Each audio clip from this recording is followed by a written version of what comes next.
ವಾದಿರಾಜರು ಕೊಂಡಾಡ್ರಾರ್. ಒಂದು ಬಾರಿ ಸ್ಮರಣೆ ಸಾಲದೆ ಆನಂದ ತೀರ್ಥರ ಪೂರ್ಣ ಪ್ರಜ್ಞರ ಸರ್ವಜ್ಞರಾಯರ மத்வராயர ಒಂದು ಬಾರಿ ஸ்மரணை சாலது ஒரு தடவை ஸ்மரணை செய்தா போதுங்கிறார். அதனாலே ஒரு தடவை ஸ்மரணை செய்தால் போகுமானால் என்னைக்குமே எப்போதும் செய்யணுங்கிறார் விஜயதாசர்.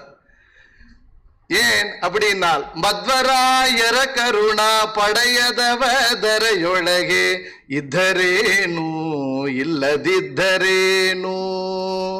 ஆச்சாரியருடைய கருணை யாரெல்லாம் ஆச்சாரியரோட கருணைக்கு பாத்திரமாக இருக்கார்களோ அவர்களெல்லாம் அதிர்ஷ்டக்காரர்களாம். ஆச்சாரியருடைய கருணைக்கு பாத்திராகாமல் இருந்தால் என்ன, இல்லைன்னா என்னங்கிறார். ஏனால் ஆச்சாரியருடைய ஸ்மரணை அப்பேற்பட்டது. அவர் நமக்கு கொடுத்த அந்த மார்க்கம், தத்துவ ஞானம், அந்த மதம் அது உத்தாரத்திற்கான மதம். மத்வ மத விமதவு சகல ஸ்ருதி சம்மத